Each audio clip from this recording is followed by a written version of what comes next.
You're not paranoid. You're just not looking where she is. A clever wife never hides the truth in plain sight. She buries it where you'd never dare to search. While you scroll her texts, she's rehearsing alibis. While you glance at her smile, she's already covered her tracks. And that's why most men never see it coming. This isn't theory. These are 6 real cover-ups wives use to disguise nights with lovers. I'll walk you through each one, step by step, so you never mistake secrecy for privacy again. Before we start, hit subscribe, drop a like, and write your city in the comments, because every man, everywhere, deserves to hear this warning. And remember this, the first cover-up doesn't happen at the hotel, or the bar, or even in her phone. It starts before she even leaves the house. Listen carefully, because this is where most men fail. You don't miss the signs because you're blind. You miss them because she trained you to look in the wrong direction. She tells you that asking questions makes you insecure, that checking inconsistencies makes you controlling, that noticing patterns makes you paranoid. And you believed her because no man wants to be labeled jealous. That's how the trap works. Privacy is healthy. Secrecy is not. The difference? Privacy is a closed door you both respect.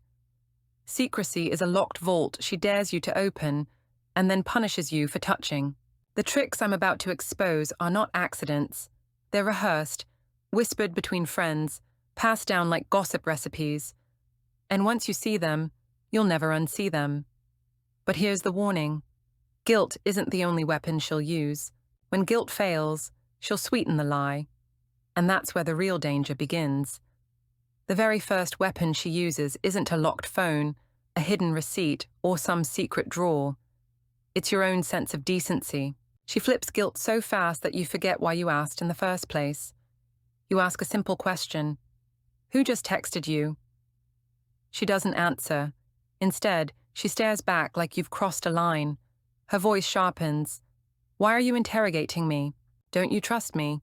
And just like that, the spotlight is off her phone and burning down on you. Here's why it works. Men hate being painted as paranoid, jealous, or controlling. That's the scarlet letter she hangs on your chest. And the more times she does it, the more you back down. You start to question yourself instead of questioning her. You apologize for asking. You convince yourself that your instincts are the problem. I'll give you the gossip-style details women whisper to each other. Because yes, they share these plays. One woman bragged that whenever her husband asked about late nights at the office, she'd throw Jenna's name in his face. I was with Jenna. Do you think I'd lie about that? Another laughed about how she started guarding her rose gold phone case like it was a crown jewel just to make him squirm. These aren't coincidences. They're rehearsed moves. Pay attention to the psychology. Once she makes you defend your right to even ask a question, she never has to defend her answers. The game flips, and you're on trial while she walks free. And if you dare to persist, she'll accuse you of ruining the relationship with your suspicion. See how the script turns? You're no longer the husband protecting his marriage. You're the villain ruining the peace. Here's the counter move. Don't bite the bait. Don't argue. Don't defend. Don't apologize. Stay calm, stay observant.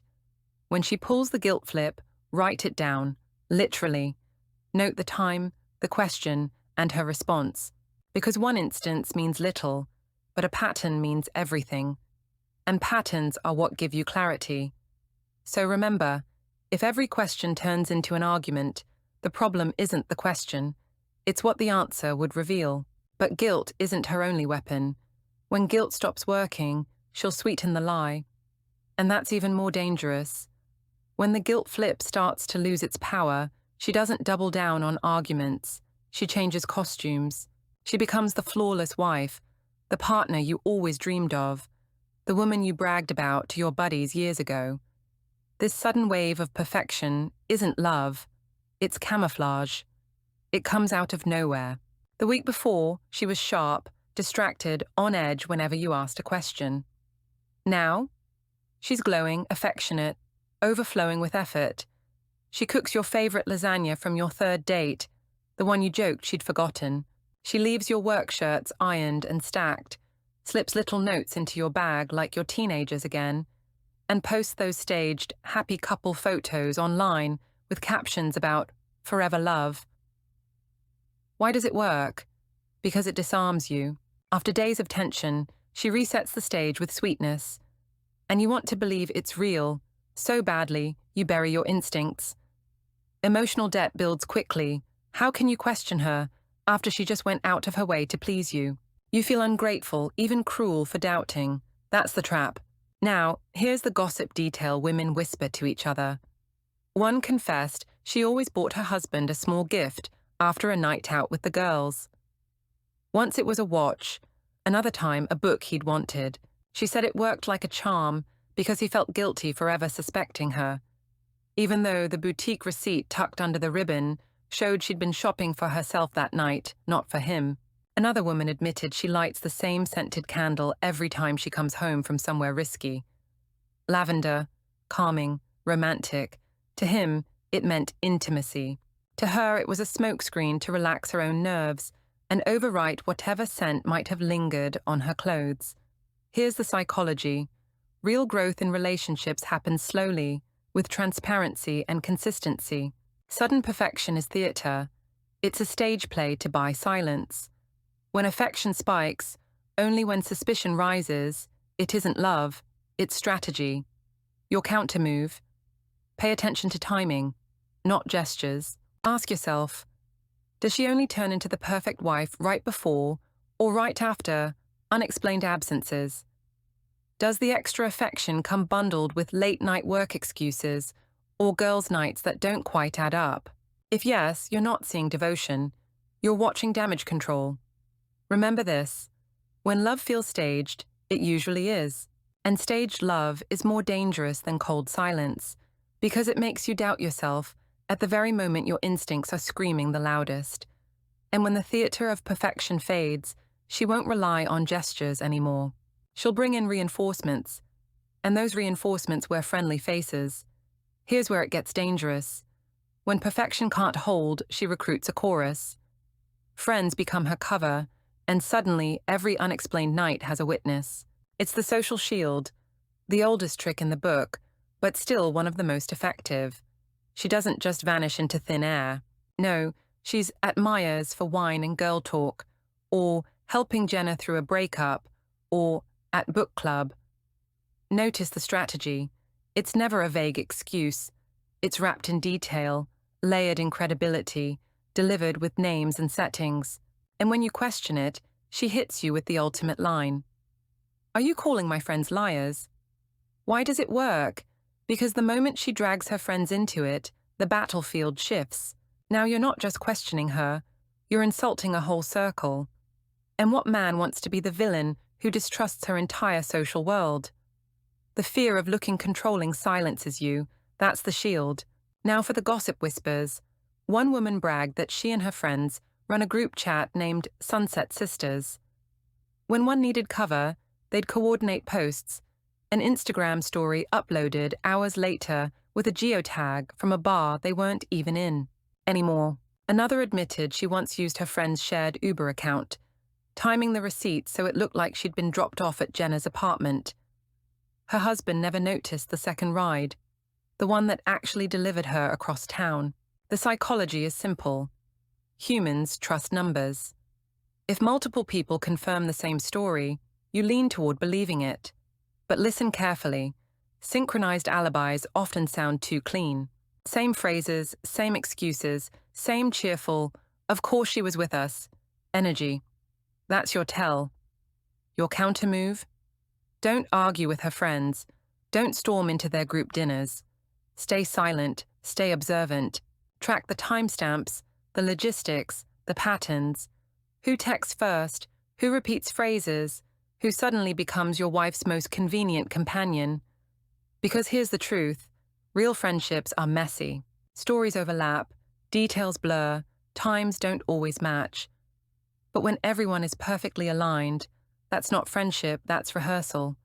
And even a chorus of friends can't drown out what her devices whisper in the dark. When the friends can't shield her forever, the real vault appears, her phone. That little rectangle in her hand, is the most dangerous accomplice in the game, and she treats it like a crown jewel, always face down on the table, always carried into the bathroom, always locked behind new codes you never knew existed. Why does it work? Because in modern life, almost every betrayal lives first in messages, work chat apps, encrypted messengers, disappearing stories, secret folders disguised as utilities. She doesn't need to burn notes in the fireplace. She hides them in her palm, one swipe away. You've probably noticed the shift. She used to toss her phone on the couch without a thought. Now she clutches it like it's fused to her skin. Notifications vanish, names disappear, and suddenly, focus mode is on every evening from 7 to 10. The exact hours she's working late. Here's the gossip the women admit only to each other. One laughed about how she created a dummy group chat, labeled work sync. Inside, it was nothing but her and him.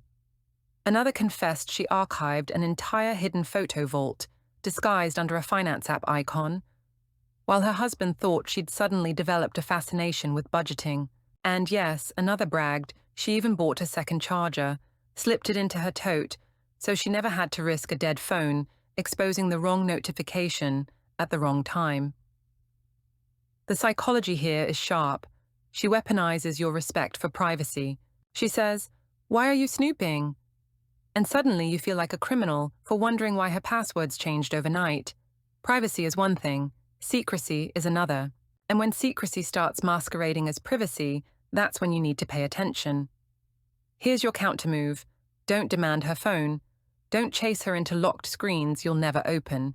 Instead, observe the behavior around the device. Does she angle it away from you? Does her thumb fly across the screen the moment you walk in? Do her online statuses line up with her excuses, or expose them?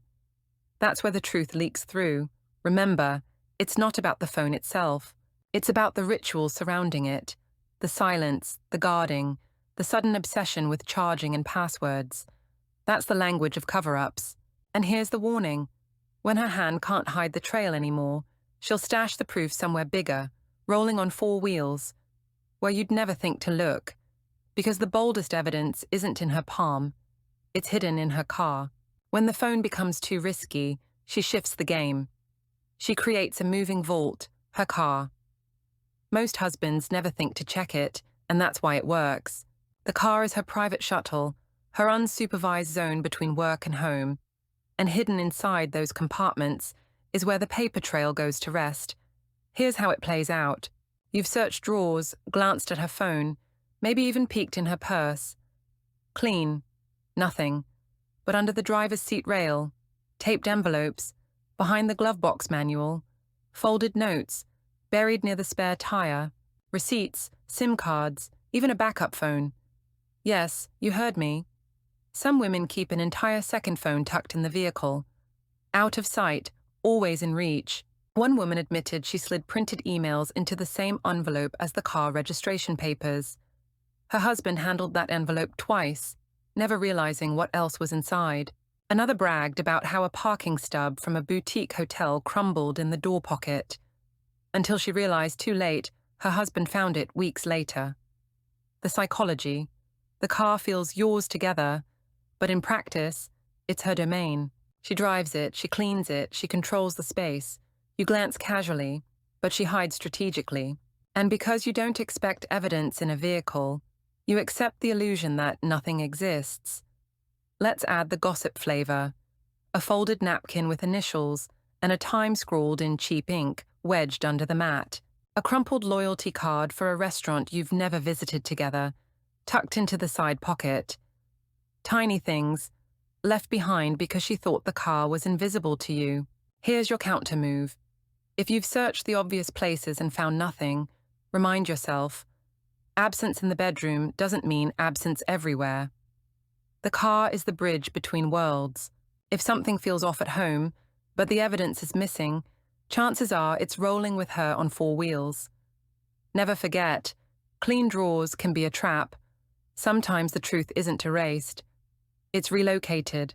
And when even the car is spotless, she escalates to her boldest move yet, hiding evidence where you can never step foot, her workplace and a friend's home. Listen carefully.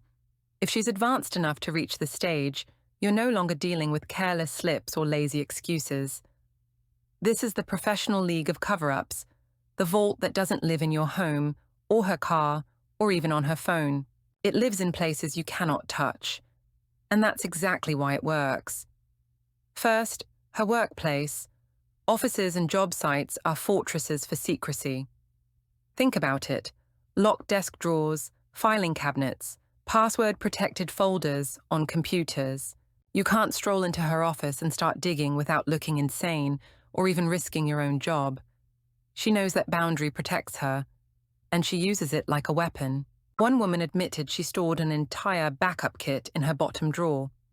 A spare charger, a prepaid phone, and a small gift bag with receipts she couldn't risk bringing home. Another said she disguised a hidden folder on her work laptop under the name Meeting Notes 2019. Inside were PDFs, screenshots, even scanned receipts from dinners her husband never knew about. Imagine the audacity. The evidence wasn't just locked away, it was disguised as boring paperwork no man would ever want to read. Then there's the friend's house, the nuclear option. This is the ace card women play when everything else feels too risky. A trusted girlfriend, usually single or loyal enough to play along, becomes the storage vault. Notes, gifts, even a change of clothes tucked into a drawer or box at someone else's apartment. One woman laughed that she left a boutique shopping bag at her best friend's place for 2 weeks straight, while her husband never suspected a thing. To him, girls' night meant wine and gossip. To her, it was also a secure drop-off point. The psychology here is brutal. She's leveraging your decency against you. You respect her career. You respect her friendships. You don't barge into her office. You don't raid her best friend's closet. And because you won't cross that line, she hides behind it. She knows you'll never look there. Now, let's add the gossip details, the tiny whispers that give these tactics away. One husband noticed a lavender sachet in her office drawer. But the faint chemical smell underneath wasn't lavender. It was melted plastic from a charger that had been sitting there too long.